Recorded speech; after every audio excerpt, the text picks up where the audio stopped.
Sanibona nonke bathandi bohlelo loka Dr. Mnguni.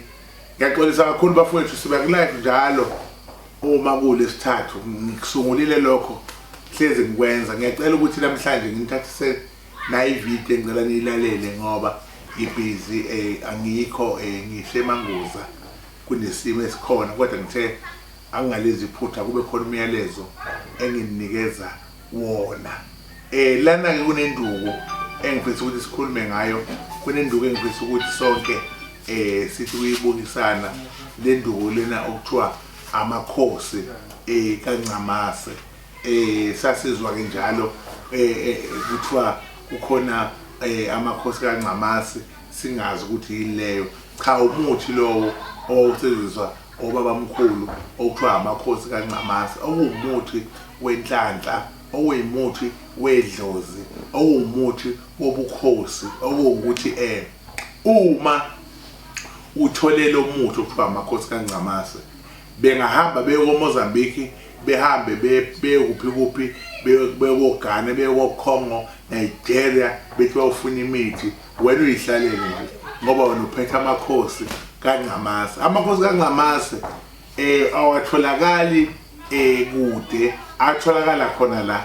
Bayawazi abanye abantu ukuthi khona into ekuthiwa amakhosi kaNcamase. Abanye abantu bayebethi bewabone ezibayeni ukuthi isibaya nasi kuthiwa kunamakhosi kaNcamase. Hayi lawo yibona kodwa thina sikhuluma amakhosi kaNcamase lawa amila ehlathini, akwazi ukuthi uma uwatholile uwaphahlele wenzele isiko la wabona khona, uhambe uyofuna indwangu emhlophe ke kwa nogoloko obomvu, uyohambe uyowakhunga bese uwambathisa bese uyawaka bese uyasho ukuthi yini ofuna ukuthi akwenzele yona.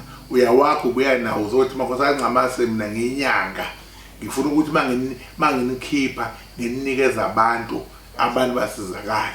Uyothi lo muntu mewatholile amakhosi kaNcamase bese ke ebika ngawo, akhulume atshele amakhosi kaNcamase ukuthi ufuna. Lamakhosi awami wodwa, lamakhosi ama nabasekhaya komama, lamakhosi ama nabasekhaya kobaba. Amakhosi kaNcamase lawo okungukuthi mawukhuluma nawo ukhuluma nabasekhaya komama, uphinde futhi ukhuluma nabasekhaya kobaba, ubacela ukuthi ufuna ini, ufuna kwenzakaleni, yini oyithandayo, yini ongayithandi, bese kuyenzeka lokho sokwenzile ngamakhosi kaNcamase kuphela. Ngabe ufuna incebo uyayithola, ngabe ufuna isikhundla uyasithola, ngabe ufuna imali uyasithola. Leyanto isebenza ngomoya, and uma ungayazi leyanto ungayedlula nje endleleni ngoba ziyihlatha nje ezinamakhanjana akuhlaza kodwa ikwazi ukwenza isimangaliso. Uyothi umuntu kungani ubaba uMnguni ekhuluma amakhosi kaNcamase, ngabe ufuna ukusidayisela wona na?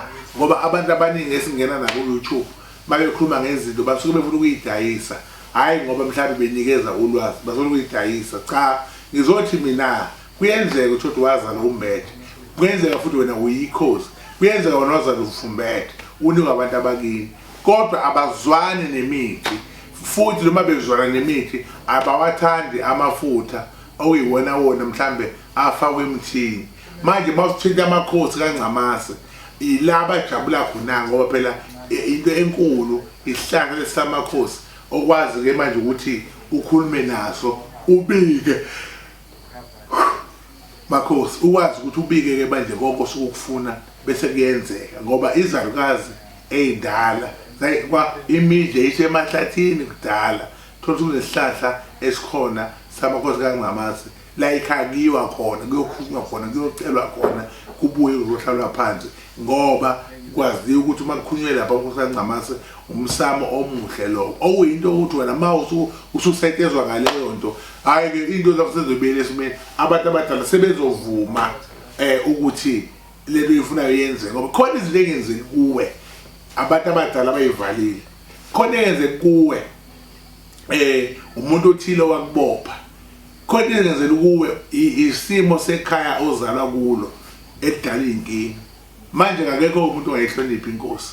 So empilweni yakho masuqala manje usamanje amakhosi akaNcamase, hayi udeda yonke into, kubaleka yonke into ngoba phela uzothi indaba enkulu wathinta amakhosi. So ngizothi ke bonke abantu abangidingayo ngiyatholakala elembeni yami naye ngaphansi bantu ke bangilandele laphana ku YouTube channel wami njengoba nikhona subscribe ngomhla ka 29 and 30 ngizoSoweto emndeni la khona ngizobe ngikhona ngizosebenza abantu sesingi 25 bukwena street ngizoba khona nge 29 nangomhla ka 30 ke ngizobe ngihlezi nabantu ngiyacela ukuthi uThixo anigcine uThixo anibusise amen.